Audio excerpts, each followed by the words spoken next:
Ahora, aquí lo importante es recordar que tanto el marco teórico y conceptual como la revisión de literatura están compuestas en parte por teorías. Y necesitamos entonces saber qué es una teoría. Bien, una teoría es un conjunto de constructos, y constructos pues implica que son creados por alguien, conceptos, modelos teóricos, proposiciones, interrelacionados entre sí y que explican o representan una realidad específica, o que presentan una visión sistémica real de un fenómeno, y que permiten comprender la naturaleza de ese fenómeno, o la realidad específica que estamos tratando de estudiar. Entonces, las teorías todas tienen naturaleza explicativa, porque reflejan fielmente el fenómeno que estamos tratando de estudiar, o tratando de entender, o tratando de explicar, para utilizar el mismo vocablo. Entonces, ¿qué partes son intrínsecas en una teoría? Conceptos, que se podrían también llamar definiciones de las variables que intervienen en la teoría, constructos, que son las partes intrínsecas del fenómeno, proposiciones, porque las teorías tienen que ser probatorias, es decir, cada proposición prueba la existencia o no existencia de un constructo en ese fenómeno, y por supuesto, conjuntadas desde un punto de vista de una visión sistémica de todo el fenómeno. Entonces, las teorías pueden también incluir instrumentos, pueden incluir métodos, pueden incluir modelos teóricos o matemáticos. Entonces, la teoría realmente es la esencia del conocimiento, en cierto modo. Es una especie de síntesis, de una forma maravillosa, en una forma simple, entendible y aceptada por todos, y que explican un fenómeno y por lo consiguiente permiten estudiarlo y entenderlo. Ahora, ¿qué funciones entonces tiene la teoría? La primera función que tiene la teoría es explicativa. ¿Por qué ocurre el fenómeno? ¿Cómo ocurre el fenómeno? ¿Cuándo ocurre el fenómeno? ¿Y cómo se puede comportar ese fenómeno? La segunda es que ordena conocimiento. El conocimiento usualmente está disperso, y al estar disperso no lo podemos ver, no lo podemos utilizar. La teoría es como una especie de cemento, hace que ese conocimiento se conjunte, se materialice y por lo consiguiente lo podamos utilizar. Y por último, tiene una capacidad predictiva. Es decir, como explica íntegramente un fenómeno o una realidad específica, al permitir su explicación, también permite saber cómo se puede comportar ese fenómeno. Ahora entraremos entonces en mayor detalle a definir y explicar la revisión de literatura y el marco teórico y conceptual, y dónde es que están esas diferencias. ¿Qué es una revisión de literatura? Bueno, una revisión de literatura, ya lo habíamos dicho en un módulo anterior, es el compendio del conocimiento existente alrededor del tema de investigación. Y la revisión de literatura incluye teorías, conceptos, hipótesis o proposiciones, modelos conceptuales, modelos teóricos, modelos matemáticos, incluye en algunos casos instrumentos de investigación, metodologías de investigación, etcétera. Es decir, todo aquello que tenga que ver con conocimiento relacionado con el tema de la investigación. Y busca presentar el estado del conocimiento en ese momento y su evolución. Es decir, en una revisión de literatura tendríamos que encontrar, si es que esta está bien hecha, la evolución del conocimiento, la inclusión de los pensadores más importantes que han contribuido con conocimientos a ese tema de investigación, la evolución de ese conocimiento, si sigue creciendo, si se ha estabilizado o inclusive si está en decadencia, en qué punto ha llegado a su clímax de generación de conocimiento, y todo aquello que tenga que ver con contrastes en esa evolución. Y por eso las revisiones de literatura son analíticas, son críticas. Tenemos que ver inclusive pensamientos opuestos. En muchas revisiones de literatura nos damos cuenta de que no todas las teorías son armónicas la una con la otra en un mismo tema de investigación. Y eso es parte, digamos, de la riqueza de la investigación, que permite distintos puntos de vista, distintas explicaciones sobre los mismos fenómenos, dependiendo del tiempo, dependiendo del lugar, dependiendo de la cultura.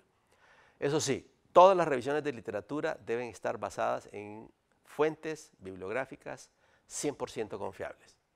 no puede entrar absolutamente nada que no sea 100% confiable. Ahora, por otro lado, el marco teórico entonces, ¿qué es? Bueno, la revisión de literatura no le ponemos límites más que el tema de investigación y tiene que presentar el estado del conocimiento sobre ese tema. Es decir, tiene que ser exhaustiva, tiene que ser completa. Y usualmente son largas, robustas, ¿no? Se requiere de muchas páginas, de muchas referencias y las referencias más importantes. Mientras que el marco teórico, desde el punto de vista de la escuela anglosajona, marco establece un límite que en este caso es un límite relativamente bien definido. ¿Quién lo define? El propósito de la investigación. Ya no solamente es el tema de investigación, sino el propósito de investigación. El marco teórico entonces responde específicamente al propósito de investigación y ayuda entonces a poder tener una referencia robusta para poder recolectar datos, analizar datos, sintetizar datos, analizar datos y al final llegar a un conocimiento. Entonces es como una especie de plataforma de la cual parte una investigación específica. Y está compuesta, por supuesto, de pocas teorías, las que se requieren para alcanzar el propósito de la investigación, conceptos asociados a las variables de investigación, que podrían ser aquellas que son explícitas en la investigación y algunas que no necesariamente son explícitas. Y entonces, y esta es la parte, digamos, que puede generar debate entre los colegas investigadores. La revisión de literatura es así, el marco teórico es así. Y el marco teórico está incluido en la revisión de literatura. Es decir, cuando escribimos nosotros en una propuesta de investigación, en un plan de investigación, la parte 1, que habla del planteamiento del problema de investigación, y nos referimos al marco teórico y después a las definiciones, estamos hablando de este marco chiquito, la parte pequeña, específica, sustantiva. Y cuando pasamos al capítulo 2 de revisión de literatura, estamos hablando del marco más grande. De allá traemos al marco teórico y conceptual, de allá traemos a las definiciones operativas de la parte 1 del plan de investigación, las teorías y los conceptos que serán válidos para esa investigación. Entonces, para ir resumiendo, ¿qué es el marco teórico y conceptual? Es un instrumento, es una parte intrínseca de la investigación que se está llevando a cabo y se construye alrededor del problema de investigación y alrededor del propósito de investigación. Ahora, son ambos el marco teórico y conceptual y la revisión de literatura necesarias para llevar a cabo una investigación. En la mayoría de los casos lo son, sobre todo en las investigaciones cuyo enfoque es cuantitativo, son obligados. Claro, la escuela norteamericana e inglesa no hace una búsqueda exhaustiva como sí ocurre con la escuela anglosajona, francesa, española, portuguesa, italiana. Simplemente se concentran en definir aquellas teorías y aquellos conceptos que son útiles para esa investigación o aquellos instrumentos también que son útiles para esa investigación. Entonces, para ir ya resumiendo, ¿qué buscamos en la revisión de literatura? Buscamos teorías y conceptos. Los conceptos son definiciones de las variables. Buscamos afirmaciones o hipótesis. Buscamos modelos conceptuales, modelos matemáticos, algoritmos. Si la investigación es cualitativa, buscamos casos, interpretaciones, buscamos patrones. En el caso de las investigaciones cuantitativas y cualitativas, buscamos instrumentos de investigación, métodos de investigación, formas en que investigaciones similares se han llevado a cabo y contrastes entre teorías para poder escoger la mejor teoría. Y al final buscamos, en el caso de la revisión de literatura, evolución del conocimiento, lo que no ocurre necesariamente en el marco teórico y conceptual. Ahora, ¿qué utilidad tiene ya entonces la revisión de literatura? Primero, familiarizarse en profundidad sobre el tema de investigación. Segundo, saber si la investigación que quiero llevar a cabo ya se llevó a cabo, con lo cual simplemente digo, ya no sigo más, ahí paro. Tercero, permite de allí formular el marco teórico y permite de allí obtener las definiciones de las variables de investigación. Por otro lado, permite obtener métodos, obtener ideas, obtener formas de llevar a cabo la investigación. En algunos casos ayuda también a definir mejor las variables, porque si yo he definido una variable de investigación que al empezar a buscar la literatura, esa variable no aparece muy seguido, busco variables muy similares y de repente me doy cuenta de que los investigadores prefieren el uso de una variable muy parecida, pero que en el fondo es la misma que yo he estado tratando de definir. Y al final, en las investigaciones cuantitativas, permiten la formulación de hipótesis. Porque como hemos dicho anteriormente, la formulación de hipótesis tiene sustento teórico y ese sustento se obtiene en la revisión de literatura. Ahora, ¿dónde están esas fuentes bibliográficas que vamos a utilizar para llevar a cabo la revisión de literatura? Tenemos dos posibilidades, las fuentes primarias y las fuentes secundarias. Las fuentes primarias son libros, son papers publicados en journals, son tesis doctorales y todo aquel documento o publicación que es la fuente directa de ese conocimiento. Por eso le llamamos fuente primaria. Donde se originó el conocimiento y donde se publicó, allí vamos y ahí obtenemos ese conocimiento.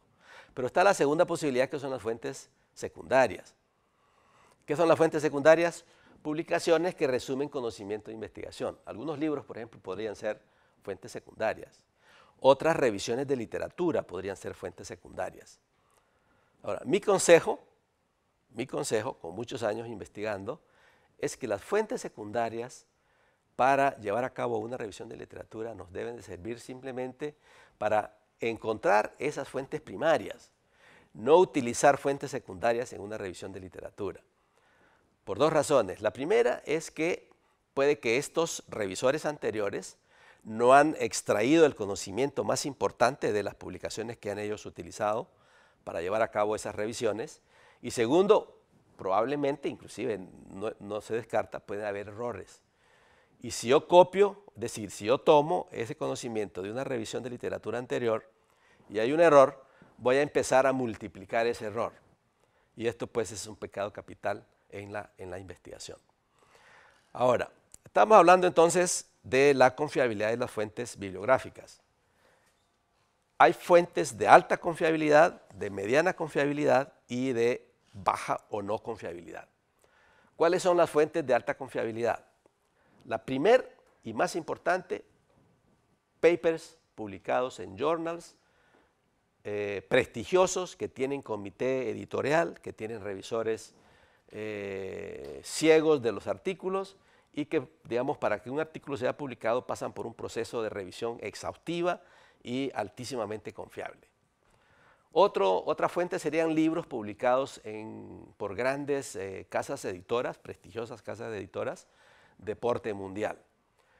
Una tercera fuente serían disertaciones doctorales e inclusive maestrías, tesis de maestría de universidades famosas, de universidades prestigiosas, donde existe un proceso de control de calidad de esas tesis o de esas disertaciones que pues no permitirían que ahí se coloque información espuria. Ahora, hablando de fuentes de mediana confiabilidad, estaríamos hablando de la mayoría de tesis en países en desarrollo, y no es que seamos discriminatorios contra ellas, pero sabemos que la rigurosidad no necesariamente es la mejor del mundo. En primer lugar, porque no hay ecosistemas de investigación que realmente soporten muchas de esas investigaciones, y también la experticia investigativa no es la mejor del mundo, digamos, tiene muchos vacíos. Por otra parte, periódicos, fuentes como un periódico, una revista que no pasa por comité editorial, reportes de toda índole.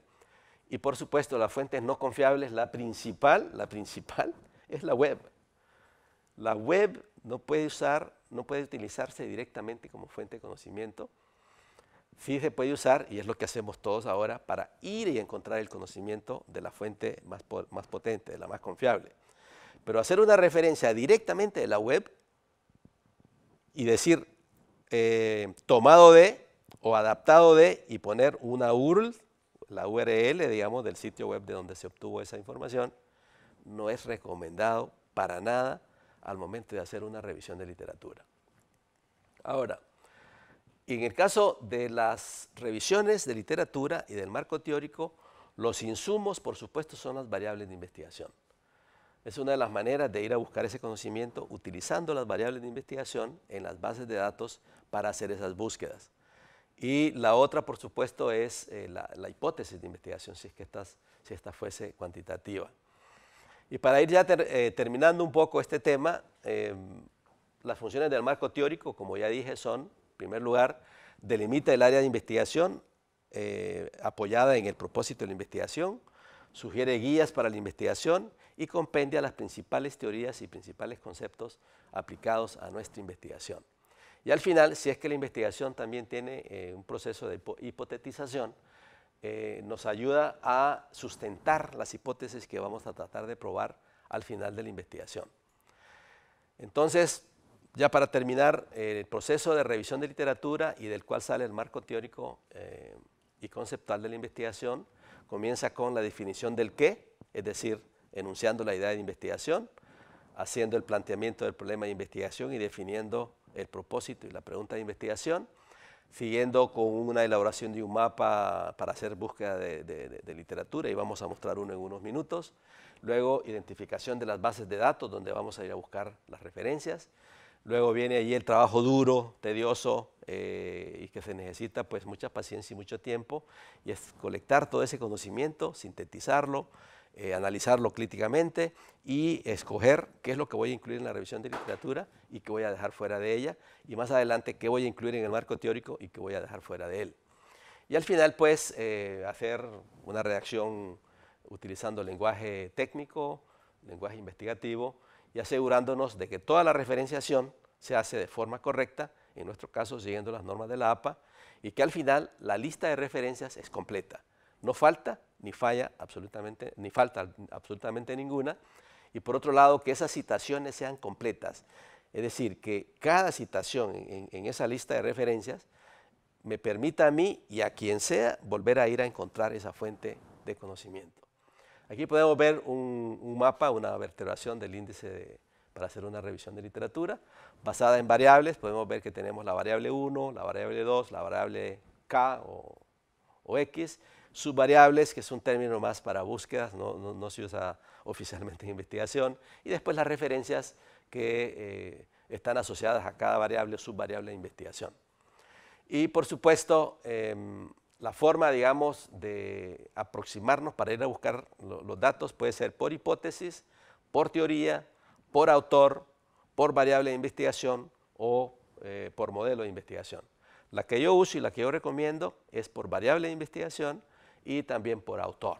Esas dos formas, y sobre todo si tenemos pleno conocimiento de quiénes son los principales autores en ese tema de investigación, yéndome directamente a buscar sus publicaciones, me ahorra una enorme cantidad de tiempo. Muy bien, diría que esto sería en resumen de lo que trata una revisión de literatura, de lo que trata un marco teórico en una investigación, elemento indispensable en el proceso de planeación de la investigación y posteriormente elemento indispensable para poder, en el caso sobre todo de investigaciones cualitativas, contrastar resultados de la investigación con resultados de investigaciones de otros investigadores en otros lados.